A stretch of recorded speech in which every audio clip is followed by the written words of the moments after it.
Hello everyone, welcome back to my channel. आज का हमारा टॉपिक है static multi level index versus dynamic multi level index.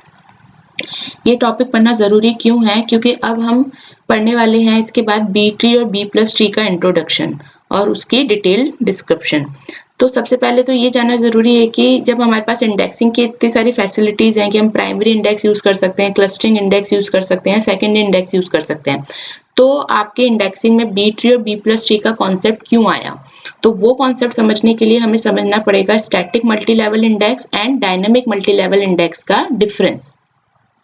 तो जो हम पढ़ रहे थे अभी तक, प्राइमरी इंडेक्स हो गई, सेकेंडरी, क्लस्टरिंग, वो सब क्या थी? स्टैटिक मल्टी लेवल इंडेक्स थी। ठीक है, सारी स्टैटिक मल्टी लेवल इंडेक्स थी। तो सबसे पहले हम स्टैटिक मल्टी लेवल इंडेक्स के बारे में अगर डिस्कस करें तो यहाँ पे आप देख सकते हैं कि यहाँ पे आपके पास एक डेटाबेस फाइल है। ठीक है, डेटाबेस फाइल के अंदर आपके रिकॉर्ड्स रखे हैं। इन रिकॉर्ड्स की आपने यहाँ पर इंडेक्सिंग कर दी। सपोज हमने यहाँ पे, क्योंकि की एट्रीब्यूट ले रहे हैं, तो हमने यहाँ पे प्राइमरी इंडेक्स लिया, तो यहाँ पे स्पार्स इंडेक्स आपने इसके लिए बना दी। अब क्योंकि हम मल्टी लेवल इंडेक्स यूज कर सकते हैं, तो हमने इस फर्स्ट लेवल इंडेक्स के लिए भी एक सेकेंड लेवल इंडेक्स क्रिएट कर दिया। अब क्या होता है स्टैटिक मल्टी लेवल इंडेक्स में? क्या इशू है? जब कोई इंसर्शन परफॉर्म हो रहा है, तो अगर कोई इंसर्शन परफॉर्म हो रहा है तो आपकी इंडेक्सिंग चेंज नहीं हो सकती। इंडेक्सिंग चेंज नहीं हो सकती का क्या मतलब है? सपोज यहाँ पे एक ब्लॉक है 66 से 100 का, जिसमें एक डिटेल रखी है 66 और एक रखी है डिटेल 100। अब सपोज यहाँ पे रिकॉर्ड इंसर्शन में आता है आपका 67 और 68 को अगर आपको इंसर्ट करना है, तो 67 और 68 को इंसर्ट करने के लिए आप यहाँ पे एक नया ब्लॉक क्रिएट नहीं कर सकते। उसकी जगह आपको क्या करना पड़ेगा? यहाँ पे ओवरफ्लो पेजेस का कॉन्सेप्ट यहाँ पे लाना होगा। ओवरफ्लो पेजेस का कॉन्सेप्ट का क्या मतलब है? ये ब्लॉक जो है यहाँ पे ये एक्सटेंड होके यहाँ पे लिंक्स प्रोवाइड करेगा पेजेस का। इन पेजेस में क्या होंगे? जो आपके फर्दर इंसर्शंस परफॉर्म होंगे वो आपके इस पेजेस में होंगे। जैसे 67 और 68 आया, इसके बाद सपोज 69 और 70 आया तो उसके लिए एक नया पेज बनेगा। फिर 71 एंड 72 आया तो उसके लिए एक नया पेज बनेगा, अप टू सो ऑन 100 से पहले तक की जो भी वैल्यूज आएंगी। इसी तरीके से अगर आप यहाँ पे कोई वैल्यूज लें, जैसे यहाँ तो चलो कंटिन्यू में, अगर यहाँ पे आप कोई वैल्यू लेते हैं कि वैल्यूज जो है आपकी 50, 40 या कुछ ऐसे आ रही, तो यहाँ पे आपको उसके लिए एक ओवरफ्लो पेजेस बनाने पड़ेंगे। इसका क्या मतलब हुआ? आप ब्लॉक्स को एक्सटेंड नहीं कर पा रहे हैं, आप इंडेक्सिंग को चेंज नहीं कर पा रहे हैं। फर्दर आपके पास कोई भी अगर इंसर्शन आ रहा है तो आपको ओवरफ्लो पेजेस क्रिएट करने हैं। इसका मतलब सपोज मुझे अगर यहाँ पे 99th ब्लॉक है ना, अगर इसको सर्च करना है तो मेरे को पहले यहाँ की वैल्यू से जाना होगा। 66 के थ्रू मैं इस ब्लॉक पे जाऊंगी और इस ब्लॉक के बाद मेरे को ये सारे पेजेस को एक्सेस करना होगा। अब देखो, अगर suppose n number of block pages बनेंगे तो आपके पास टोटल आपकी जो IO कॉस्ट हो जाएगी वो कितनी हो जाएगी? n नंबर ऑफ बॉक्सेस हो जाएंगे। ठीक है, तो ये इसमें एक इशू आ जाता है कि इंसर्शन के टाइम पे आप ब्लॉक्स को एक्सटेंड नहीं कर सकते। दूसरा इशू क्या है? सपोज हमें परफॉर्म करना है डिलीशन। सपोज हमें 2 को डिलीट करना है, तो 2 आपका रिकॉर्ड डेटाबेस में फाइल में से तो डिलीट हो जाएगा, लेकिन इंडेक्सिंग में से आप उसे डिलीट नहीं कर सकते। अगर 3 भी डिलीट कर रहे हैं तो 3 आपने डेटाबेस फाइल में से डिलीट कर दिया, बट इंडेक्सिंग पे आप इंसर्शन और डिलीशन के अपडेट्स को परफॉर्म नहीं कर सकते। तो उस सिनेरियो में क्या हो जाएगा? सपोज ये ब्लॉक में 2 और 3 वैल्यूज थी और ये दोनों ही हमने डिलीट कर दी, तो इसका मतलब क्या होगा? ये ब्लॉक तो एम्प्टी हो गया। तो उस केस में क्या पॉसिबिलिटी हो सकती है? कई बार आपकी जो इंडेक्स की पॉइंटर है वो कुछ एम्प्टी ब्लॉक्स को भी रेफर करते हैं, जो कि कोई यूज का नहीं है, क्योंकि ये यूजलेस हो गया ना।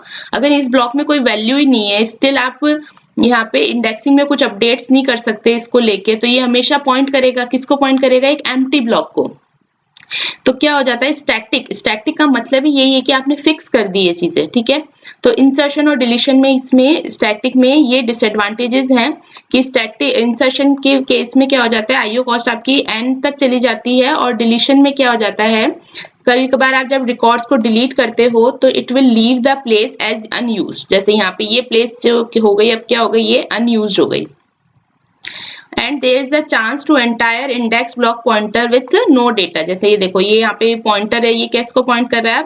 एक ब्लॉक को पॉइंट कर रहा है जिस पॉइंट ब्लॉक में कुछ भी डेटा नहीं है। तो इसका मतलब इसका मिनिमम यूसेज क्या हो जाएगा? इंडेक्स ब्लॉक का 0% हो जाएगा। अगर कोई डेटा कोई पॉइंट नहीं कर रहा तो इसका यूसेज क्या हो गया? 0% हो गया ना, means it is a useless pointer now. Okay, so this is the disadvantages when we using a static multi-level index. Now to overcome these disadvantages we will use the dynamic multi-level index. अब dynamic multi level index का क्या मतलब है, इसका गोल क्या है? सबसे पहला तो गोल ये है कि इसमें कोई भी ओवरफ्लो पेजेस नहीं होते, जैसा कि हम आगे देखेंगे जब हम बी ट्री या बी प्लस ट्री यूज कर रहे हैं तो उसमें आप डायनामिकली इंडेक्सेस को अपडेट कर पाओगे अगर कोई भी इंसर्शन या डिलीशन परफॉर्म होता है। तो अगर आप डायनामिकली अपडेट कर पाओगे तो कोई भी ओवरफ्लो पेज नहीं होगा। दूसरा केस क्या है, अगर इसका जो मिनिमम यूसेज है इंडेक्स ब्लॉक का वो कितना होता है, एटलीस्ट 50%। इसका क्या मतलब है कि सपोज आप डिलीट करते गए और इंडेक्स में 50% से कम वैल्यूज बच गई तो उस केस में आप क्या कर दोगे, मर्जिंग परफॉर्म कर दोगे। इसका मतलब क्या है, आप एटलीस्ट ब्लॉक को कितना परसेंट यूजफुल रखोगे, 50% एटलीस्ट होना चाहिए, ठीक है। अगर नहीं होगा तो हम परफॉर्म करेंगे मर्जिंग। अब इस पॉइंट का क्या मतलब, ये पॉइंट अभी आपको कंफ्यूजिंग लग सकता है लेकिन ये पॉइंट आपको समझ आएगा जब हम बी ट्री और बी प्लस ट्री के बारे में डिस्कशन करेंगे। तो dynamic multi level indexing perform करने के लिए जो हमारे पास बेस्ट डेटा स्ट्रक्चर होता है वो होता है B tree and B plus tree. Both trees are different, okay. तो ये आप इनको कंफ्यूज मत हो जाना, एक ट्री तो होता है बी ट्री और दूसरा होता है बी प्लस ट्री, ओके। अब डिक्शनरी डेटा स्ट्रक्चर्स इसमें क्या होंगे, ये एफिशिएंट सर्च के लिए यूज होगा, इंसर्शन और डिलीशन के लिए भी। अब आपके पास जो डायनामिक अगर हम बात करें तो डायनामिक में एक तो आते हैं आपके बैलेंस सर्च ट्रीज आते हैं डेटा स्ट्रक्चर्स में, और एक आती है आपकी हैशिंग। तो यहाँ पे हैशिंग का इतना कॉन्सेप्ट हम यूज नहीं करने वाले, यहाँ पे मेन आपका बैलेंस सर्च ट्री, डीबीएमएस में बी ट्री और बी प्लस ट्री का ही मोस्टली यूज है। हैशिंग में आपको कंप्यूटर नेटवर्क्स में फिर भी पढ़ा दूंगी, तो मैं अभी इस टॉपिक को यहाँ पे नहीं ले रही क्योंकि हैशिंग का कॉन्सेप्ट सेम है, चाहे आप डेटा स्ट्रक्चर यूज करो, चाहे डीबीएमएस में पढ़ो, चाहे कंप्यूटर नेटवर्क्स में। लेकिन बात ये है कि कॉन्सेप्ट समझ आना चाहिए, तो ये हैशिंग टॉपिक मैं अभी ना लेके कंप्यूटर नेटवर्क्स में लूंगी। अभी हम डिस्कस करेंगे बैलेंस सर्च ट्री। तो देखो बैलेंस सर्च ट्री की अगर हम बात करें तो मोस्टली मेरे को लगता है सभी स्टूडेंट्स ने डेटा स्ट्रक्चर पढ़ा होगा अपने ग्रेजुएशन में। तो बैलेंस सर्च ट्रीज में आपके एक तो एवीएल ट्रीज आते थे, एक बी ट्री आते थे और एक बी प्लस ट्री आते थे। एवीएल ट्री आपको पता हो तो हम बैलेंसिंग परफॉर्म करते थे, कुछ रोटेशंस परफॉर्म करते थे, लाइक लेफ्ट रोटेशन और लेफ्ट राइट रोटेशन और सम आरआर रोटेशन। थोड़ा सा अगर आप सोचेंगे तो आपको पता चलेगा कि हम ये सब डेटा स्ट्रक्चर में परफॉर्म करते थे रोटेशंस वाला। वो ट्री कौन सा होता था, एवीएल। क्यों ये एवीएल ट्री इसलिए आया था क्योंकि बाइनरी सर्च ट्री जो थी उसकी एक डिसएडवांटेज थी, उसको ओवरकम करने के लिए हमने यहाँ पे एवीएल ट्री यूज किया था, ठीक है। क्योंकि इसकी कॉम्प्लेक्सिटी क्या होती है, लॉग एन, जबकि बाइनरी सर्च ट्री की वर्स्ट केस कॉम्प्लेक्सिटी आपकी ऑर्डर ऑफ एन चली जाती है। दूसरा जो होता है आपके कॉन्सेप्ट्स होते हैं वो होते हैं B tree and B plus tree के। तो बी ट्री और बी प्लस ट्री की कॉम्प्लेक्सिटी भी आपकी लॉग इन रहेगी, सर्च, इंसर्ट और डिलीट की। यहाँ पे एन का मतलब तो क्या है, नंबर ऑफ की, और यहाँ पे इस 10 की जगह इसको आप पी लिख सकते हैं। पी का मतलब है कि डिग्री कितनी है या फिर उसका ऑर्डर कितना है बी ट्री का। एन तो उसमें कितनी नंबर ऑफ कीज इंसर्ट हो सकती हैं, और पी जो होगा डिग्री होगी आपकी इसकी बी और बी प्लस ट्री की। एवीएल ट्री की अगर हम बात करें तो ये किसके लिए बेस्ट होता है, मिनिमम नंबर ऑफ कंपैरिजंस के लिए। मींस जो भी मिन एप्लीकेशंस यूज होंगी डिक्शनरी डेटा स्ट्रक्चर में वहां पे आप एवीएल ट्रीज को यूज करते हैं। जबकि बी ट्री और बी प्लस ट्री का जो बेस्ट यूज है वो है आपको अगर आईओ कॉस्ट कम करनी है, जब आप सेकेंडरी मेमोरी से मेन मेमोरी में कोई भी रिकॉर्ड्स लेके आते हैं उस केस में जब आप आईओ कॉस्ट को ऑप्टिमाइज करना चाहते हैं, रिड्यूस करना चाहते हैं, उस केस में आपकी लिए जो डेटा स्ट्रक्चर्स हेल्पफुल होते हैं वो होते हैं B tree and B plus tree.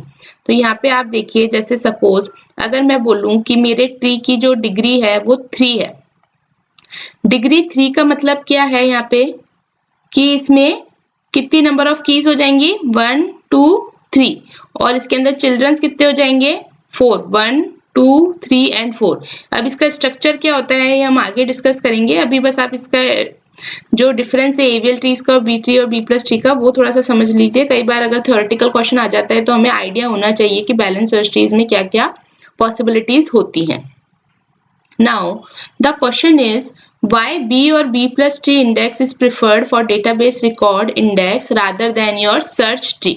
तो ये किस लिए होता है, क्योंकि जब आप डेटा ट्रांसफर परफॉर्म करेंगे एवीएल ट्रीज में तो एवीएल ट्रीज में जो है रोटेशंस बहुत ज्यादा परफॉर्म होते हैं। एवीएल एक बाइनरी ट्री होता है आपका, तो यहाँ पे डेटा ट्रांसफर रेट जो होती है बहुत ज्यादा हाई हो जाती है, ठीक है, यानी आईओ कॉस्ट बहुत ज्यादा इंक्रीज हो जाती है। तो आईओ कॉस्ट को रिड्यूस करने के लिए हम बी और बी प्लस ट्री को यूज करते हैं। देखो wastage if BST is use, lot IO cost, ठीक है, बहुत सारा डेटा आपका, बहुत सारा ब्लॉक आपका फ्री रहेगा तो उस केस में आपका वेस्टेज होगा, इसलिए IO कॉस्ट जो होगी वो बहुत ज्यादा होगी। इसके ओवरकम करने के लिए हम यूज करते हैं B ट्री एंड B+ट्री।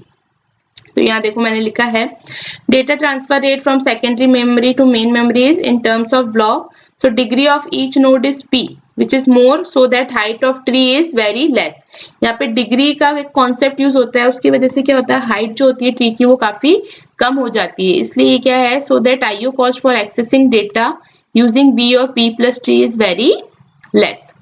अब हम बात करते हैं इसके स्ट्रक्चर की। आई होप यहाँ तक आपको समझ में आया है। ये इसमें देखो मेन जो है वो तो स्टैटिक और डायनेमिक का डिफरेंस है।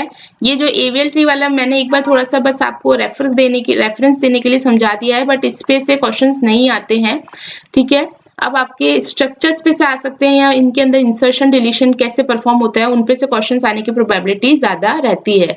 तो अगर ये चीज नहीं भी ज्यादा समझ में आई है तो इस पे बहुत ज्यादा पेन लेने की जरूरत नहीं है, आप थोड़ा सा बस वैसे पढ़ के रख लीजिए कि IO कॉस्ट कम होती है इसलिए हम B और B+ट्री यूज करते हैं। अब देखिए,